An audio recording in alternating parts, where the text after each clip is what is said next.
So Achilles in the Iliad, who is the best fighter, he's Tom Brady, right? He's, Yeah. he's number one guy.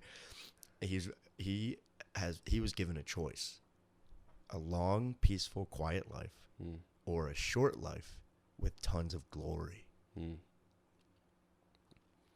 the Greeks understood. Well, they thought that in order to beat death, in order to live forever, you either had to have children, right? Yeah. Or you were so glorious that you were immortalized through song, right, and legend, right? Yeah. Those are the two ways to live forever.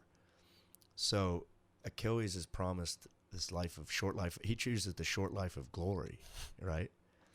And I apologize to any classics experts if I get anything here wrong. This is my understanding of the Iliad, and it's pretty cool. So even if it's not wrong, it's still a cool idea.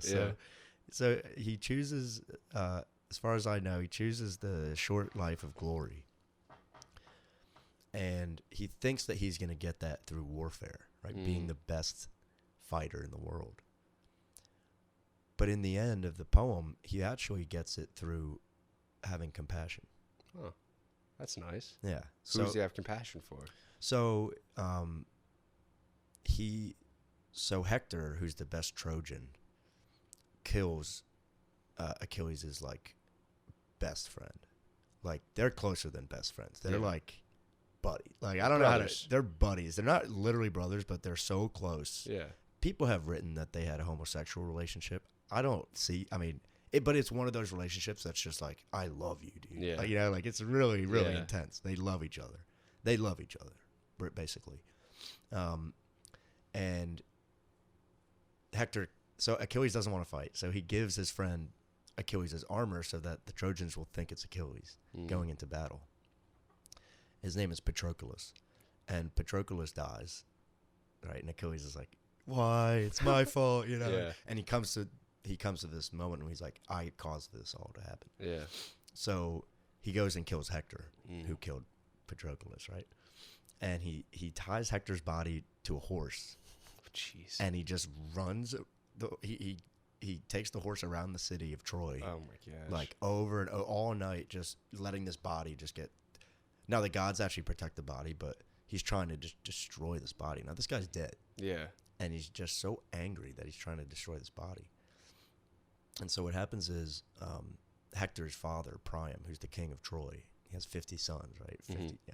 50 wives. I don't know. He's got a ton of kids. A lot of kids. Literally, I think 50 kids. Yeah. And so, but Hector's like the number one boy, you know. Like, and so Hector's dead. Basically Troy's gonna be dead. Basically, Troy's done at this point. They're gonna lose the war. Hector's dead. And Priam, who's this old man, king of a city that's about to go down, he actually goes to Achilles' tent in the middle of the night.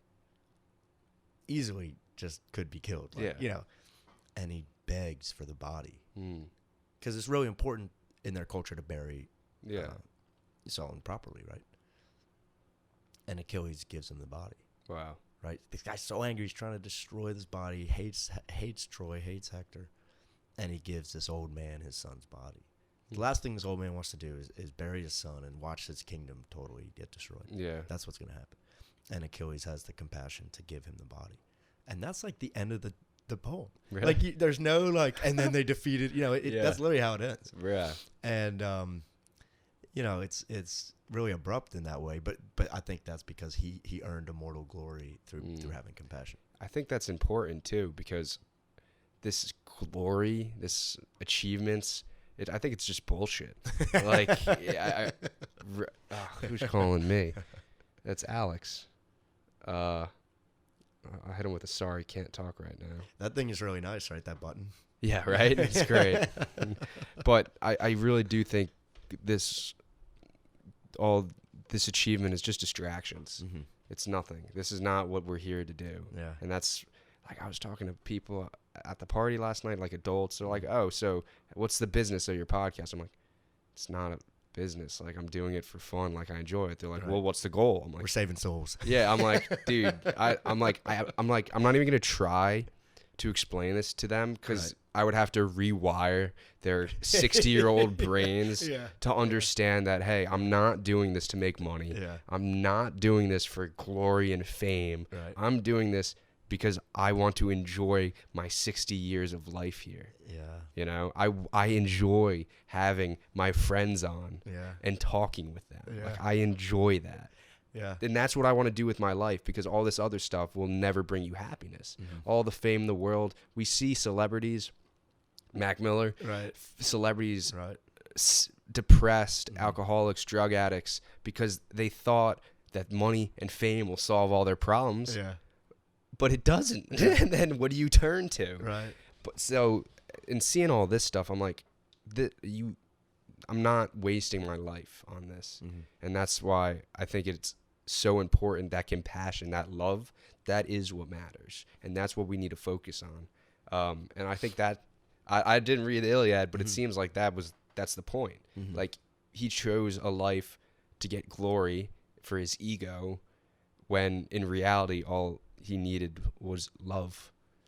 Yeah. You know? My professor called it the birth of conscience. That's why he thinks it's the first example of conscience that we remember. And to your point, I think doing something for the sake of that thing, right? Doing it, playing golf because you love playing golf. Like, you're not out there to make a deal, and that's totally fine if you are, but doing something for itself. If you only do those things, if your entire day is full of things that you're doing for itself, like eating, like you eat because you want the food, like not many people. I guess some people eat like, I just need the protein or whatever. But when you're eating, like, you want the food, it tastes good. That's what you're doing it for the food, I guess, to live. But you're not thinking about that because you're hungry, so you want to eat good food. But doing something for itself, doing things for the sake of something else. So working a job you hate to make money and have a big house or something. Yeah, I would go the opposite way. I would go the former way and try to do things all day that you're doing just for itself.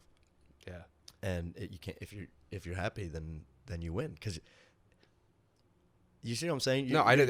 This is why I'm doing this. Right. I say it all the time. Right. I'd rather be happy and broke than rich and sad. Right. Yeah. The only reason to be rich is to get happy. Yeah. But if you're already and I thought, like, this is my thought.